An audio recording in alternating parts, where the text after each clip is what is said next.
Bonsoir Yazdaher, ça me fait très plaisir de vous recevoir ce soir et d'avoir l'occasion de pouvoir parler non seulement de votre parcours mais aussi de ce livre. Ce livre qui s'appelle Migrant avec sa palme d'or est très intéressant. Je l'ai lu en 2 heures. Je le trouve fourni d'informations et aussi je trouve qu'il y a beaucoup d'éléments qui sont très intrigants, très fascinants en tout cas. Donc ce soir, j'aimerais en profiter pour vous poser quelques questions sur ce livre, mais aussi sur votre background. Donc commençons par votre parcours. Dites-moi, vous êtes d'où? Vous venez d'où? En fait, je m'appelle Yassine Daher Omar. Mon nom d'auteur, c'est Yas Daher. Je suis né à Mogadiscio. Mon grand-père est né à Derraoué. Mon père est né à Maïsso. Ma mère est née à Hargeisa. Mes enfants sont nés à Paris. Machallah. Alors ça veut dire que je suis citoyen du monde. Je me considère aussi un panafricain. Un panafricain. Voilà. Vous venez de dire panafricain. Panafricain. Pourquoi? Qu'est-ce que vous voulez dire par là? Est-ce que c'est plus profond que le fait que vous soyez né dans toutes ces villes ou c'est juste pour ça? Non, en fait, parce que la terre appartient à Dieu. Et la terre, en fait, souvent, on peut dire que là où tu te sens mieux, c'est chez toi. Voilà. L'Afrique, c'est l'endroit où je me sens bien, en fait. Pour ça que j'ai dit, je me sens avant tout panafricain. Mon parcours personnel, en fait, j'ai fait mes études en Somalie, à Afgouye. On peut dire chapeau, monsieur Afgouye qui est là avec nous aussi.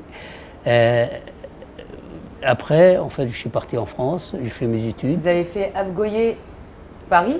En fait, non, Afgouye à Paris. Afgouye, j'avais fait mes études en fait de secondaire. Après, je suis parti en fait en France, que j'avais fait mes études aussi.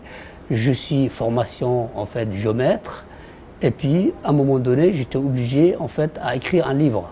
Pourquoi un livre? Parce que souvent mes collègues qui m'entourent me demandaient pourquoi en fait tous ces gens ils se jettent dans la mer. Mais j'aimerais vous poser une question avant que vous me racontiez ça.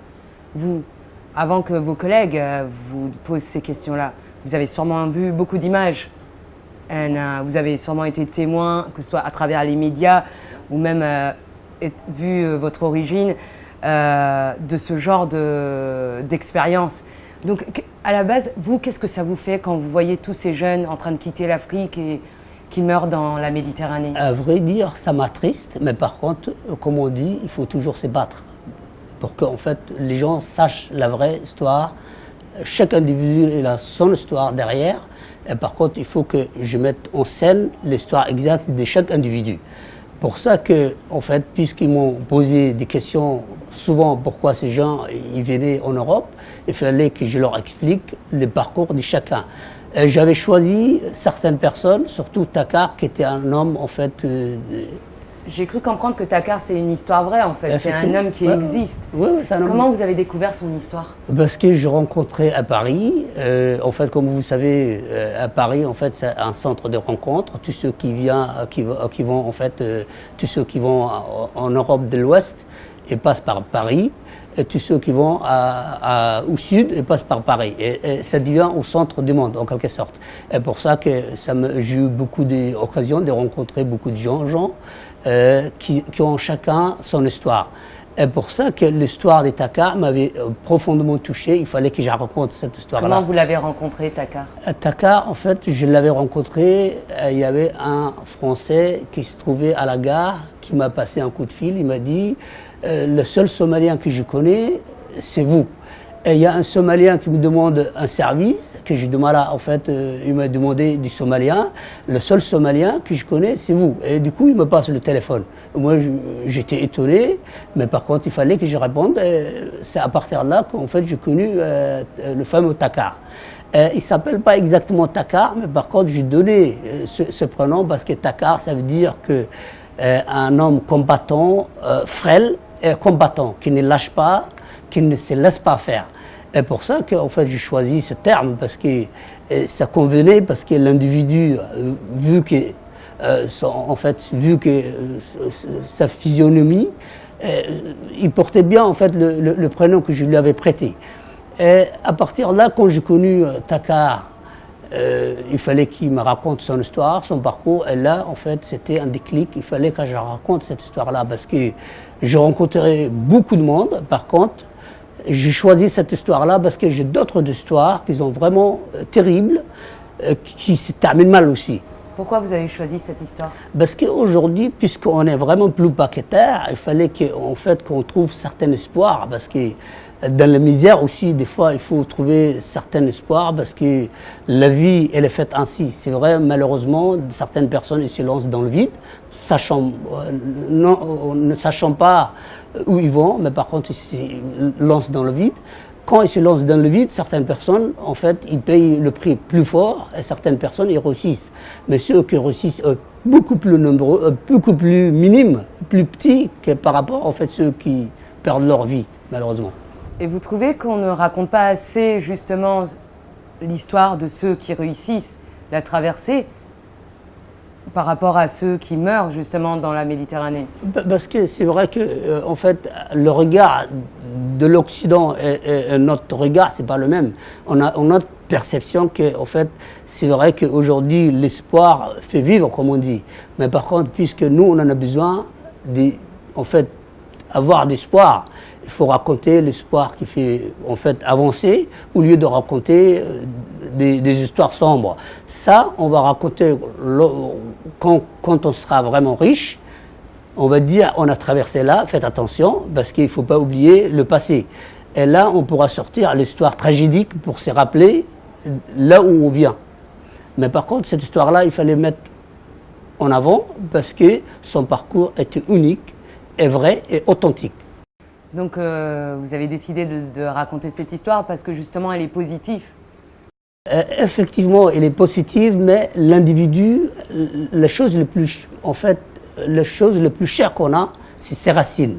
Ce type, c'est-à-dire Taka, il avait en fait ce que son père lui a transmis, qui était en fait trois choses. C'est-à-dire, il faut toujours être poli, il faut être éduqué, poli et discipliné.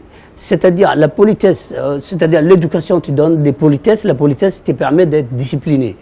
Et ces trois-là, il a compris qu'il fallait, là où je sois, la première chose qui impressionnait l'individu en face, c'était vraiment sa gentillesse et son aimabilité, comme on dit. Et c'est ça qui impressionnait les gens. Et souvent, ils trouvaient des bonnes choses parce qu'ils trouvaient souvent des tabis rouges, en quelque sorte, parce qu'il avait certaines empathies que les gens s'appropriaient. Maintenant, expliquez-moi, vous avez dit qu'il y a certaines raisons qui vous ont poussé à faire ce livre, dont vos collègues qui vous posaient des questions. Racontez-moi comment c'est venu. À vrai dire, en fait, chaque fois, ils vous demandent la même chose. Pourquoi en fait, ces gens, ils prennent, ils risquent leur vie, quelle misère il y a là-bas, pourquoi, ça n'arrête pas. Et du coup, il fallait en fait que je leur transmette le message exact que chaque individu, il a son histoire, et l'histoire fait qu'il quitte son pays, et il fallait que je leur explique le détail de l'histoire. Il n'y a pas que Takar, en fait, dans le livre. C'est vrai que j'ai choisi Takar, mais l'histoire, en fait, comme on sait qu'il y a un certain pêcheur qui s'appelle Mousse Wifi, que j'ai donné le prénom Wifi parce que c'est un type qui rentrait dans la vie des autres sans faire des bruits. Et ce type-là, c'était un type impressionnant parce qu'il était en fait un pêcheur. Et son père, il était mort à cause en fait, le cancer de la langue causé par déchets jetés à la mer, au bord de la mer, en fait, comment dire, la côte somalienne.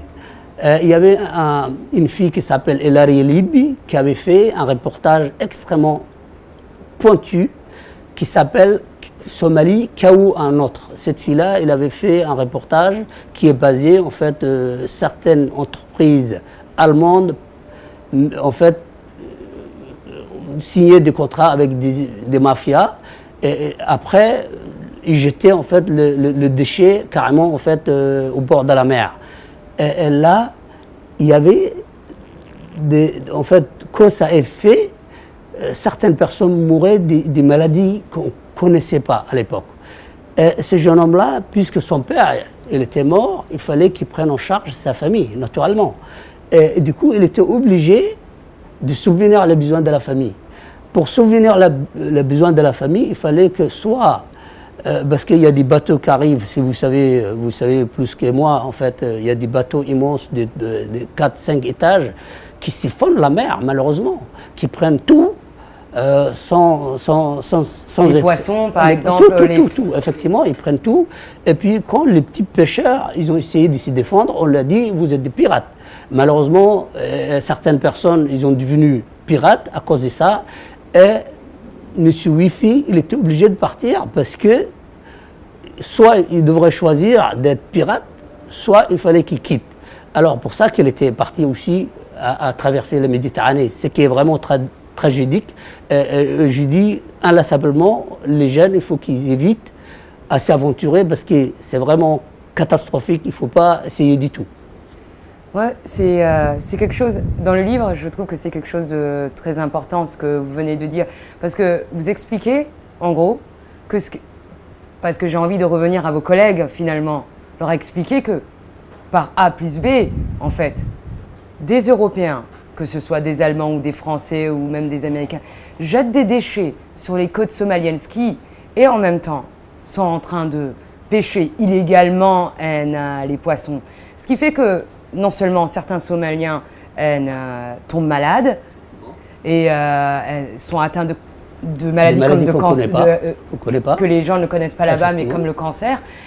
Et en plus de ça, comme les pêcheurs n'ont pas ce genre de machinerie comme ces bateaux-là, au bout d'un moment, on ne trouve plus de poissons en tout cas en bord de mer ou proche des côtes. Ce qui fait qu'ils sont obligés d'aller en haute mer, mais ils n'ont pas les moyens. Donc, ce qui oblige ces gens-là à finalement ou se défendre, et là, c'est ce qu'on appelle la piraterie, ou soit partir. Voilà. Et c'était en fait pour ça qu'il fallait que je leur explique que chaque individu, il avait son histoire. Personne ne voudrait, si j'étais dans la mer comme ça, pour faire plaisir, ou en fait traverser la Méditerranée pour se promener. Ils avaient le sens exact de vouloir vivre une vie meilleure, comme n'importe quel individu sur Terre. Parce que lorsque la vie devient difficile en endroit, vous êtes obligé de partir. La seule solution, c'était de traverser la Méditerranée. Et quand je leur racontais les Occidentaux, ils ont trouvé que, en fait, chaque individu trouvait que, effectivement, ça aurait pu être lui. Et c'est ça, moi, je pense que j'ai atteint le but qui était, en fait, pour expliquer que chaque individu était comme n'importe quel individu. Créer l'empathie, même chez l'étranger. Et expliquer les causes exactes aussi de leur départ. J'aimerais revenir sur un petit détail du livre. Vous parlez souvent de chance et vous la mettez en confrontation avec la raison. Est-ce que vous pouvez me raconter ce que vous vouliez dire par là? Effectivement, comme on dit, chaque individu sur Terre a la chance. Est-ce que je me pose des questions moi-même? Est-ce que c'est la chance qui sauve l'individu ou c'est la connaissance qui sauve? Ça, c'est une question éternelle, comme on dit. Par contre, moi, je pense que chaque individu sur Terre, il a une chance. Mais par contre, c'est la connaissance qui fait la différence. Et à partir de là, l'individu, il s'aventure, ou soit il reste chez lui. Mais par contre, la connaissance, puisque Takar, il avait chaque fois l'empathie et la connaissance de rester déjà, parce que chaque individu, il a des qualités et des défauts, comme tout le monde. Mais la seule qualité qu'il avait, il mettait en avant, qui était la politesse. Et chaque individu qui rencontrait Takar, il était impressionné de la politesse de cet bonhomme. Et tout de suite, il lui proposait des aides. Pour ça qu'il trouvait souvent des tapis rouges. Et revenons, nos moutons, comme on dit, revenons en fait de la question exacte. Est-ce que c'est la chance qui sauve l'individu? Est-ce que c'est la connaissance qui sauve? Ça, je demanderai le lecteur. À vous de trouver la réponse exacte de cette question. En tout cas, je trouve que vous relevez beaucoup de sujets dans le livre J'aimerais revenir un peu en arrière, avant l'édition de ce livre. On a déjà discuté, vous et moi, et j'aimerais savoir quel était le parcours. Vous m'avez dit que vous n'étiez pas écrivain, mais une fois que vous l'aviez écrit, ce livre, une fois que vous l'aviez fini, quel était le parcours jusqu'à l'édition? Est-ce que ça a été rapide ou est-ce que c'était semé d'embûches? En fait, c'est vrai, c'est un vrai combat. C'est un vrai combat. Déjà, en fait, vous allez rentrer dans une société où tout est fermé, des élites. C'est-à-dire même les gens, en fait, les gens en face, ils vont se dire parce que tu t'appelles Mohamed ou parce que tu as une couleur différente que les autres. Mais c'est pas ça du tout. Je pense qu'il y a certaines élites qui veulent pas ouvrir les portes. Et moi, en fait, j'ai envoyé plusieurs maisons d'édition. Certaines, ils m'ont convoqué parce qu'ils trouvaient l'histoire fascinante. Ils m'ont convoqué. J'étais vraiment ravi d'être convoqué par une grande maison d'édition.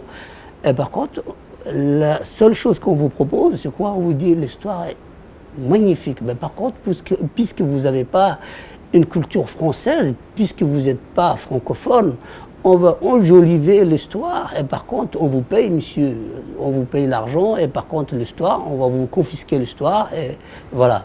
Donc le livre sera publié sous un autre nom? Sous un autre nom, parce que ça qui leur intéresse, en fait, c'est l'histoire. Ils s'en foutent, en fait, et ils savent comment faire du marketing. C'est leur, en fait, c'est leur force, parce qu'ils ont des machines à faire tourner, en fait, comment faire tourner la machine, ils savent comment faire tourner. Et du coup, ils vous proposent de vendre l'histoire. Et moi, je dis, écoutez, monsieur, même si vous fermez toutes les portes, je rentrerai par la fenêtre. Et finalement, je rentrais par la fenêtre. Par quelle fenêtre?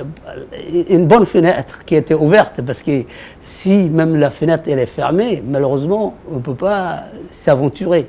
Mais par contre, j'en profitais parce que le fait que j'avais déjeuné avec un directeur d'une grande maison d'édition, il fallait que j'explique les autres que voilà, j'ai des telle en fait opportunité. Si vous me suivez, voilà, moi aussi j'ai autre chose. Mais vous étiez maintenant, en train de mettre en compétition, en compétition, les maisons d'édition? Oui, oui, effectivement, parce que l'histoire, c'est vrai que l'histoire, comme vous l'avez constaté vous-même, je préfère vous tutoyer parce que c'est pas vraiment naturel de vous dire vous. Je préfère te dire tu. Hein, excuse-moi. Hein. Par contre, c'est vrai que ils acceptent pas en fait que un individu ailleurs prenne l'histoire. Et ils disent que l'histoire est passionnante, mais par contre, toi tu ne conviens pas. Alors moi je dis, toi tu ne me conviens pas, mais l'histoire me convient moi. Donc vous pensez que c'est pas à cause de la couleur de peau ou à cause d'une religion? Non, je ne pense pas. Vous pensez que c'est une question de classe sociale? C'est une classe sociale, parce que je pense que c'est une certaine élite, même qu'ils soient français aux couleurs blanches, aux couleurs bleues, ils s'en foutent. À vrai dire, ils n'ouvrent pas la porte parce qu'ils se considèrent que cette personne-là n'est pas sa place ici. Alors ils vont dire, voilà, ils vont essayer de vous raconter des salades, comme on dit. Je suis vraiment désolé le terme, mais par contre c'est le terme exact. Ils vont vous dire, ils vont vous jeter des fleurs, oui, le Somalie, c'est vrai, on connaît, ouais, c'est des gens, machin, exceptionnels, des machins. Mais par contre, on vous jette des fleurs, après on vous dit, mais par contre, vous ne convenez pas. Et moi je dis, si moi je ne vous conviens pas, l'histoire aussi ne vous conviendra pas. Et même si vous fermez toute la porte, malheureusement, ce gars-là, qu'est-ce que je dis? Après avoir en fait eu la chance de me faire éditer par une autre maison d'édition, je lui ai ramené un livre et je lui dis, ça coûte 13 €, mais pour vous c'est gratuit. Il est rougi comme une bevoine, comme une tomate. Et du coup, j'étais vraiment, je suis devenu en quelque sorte, en fait, c'était une revanche à prendre, même si je n'ai pas de revanche à prendre dans la vie. Voilà. Il risque sa vie pour une destination inconnue, entre les mains des passeurs qui le considèrent comme une banale marchandise, avec ses incoterms, excepté qu'il n'y a ni garantie ni destination. Pourquoi ces jeunes gens prennent-ils autant de risques pour fuir leur pays? Rempliront-ils les conditions de demandeurs d'asile politique une fois arrivés en Europe? Leur seul espoir est de se rapprocher de l'humanisme imaginaire qui manque aux hommes pour une raison X. D'après l'OIM, l'organisme des Nations Unies chargé des migrations, Le rapport du projet Missing Migrants fait état du bilan suivant. 2015, 5165 personnes noyées en tentant la traversée de la Méditerranée. 2016, 6296 personnes noyées. 2017, 4828 personnes noyées. Premier naufrage de 2018 au large de la Libye, 64 migrants morts.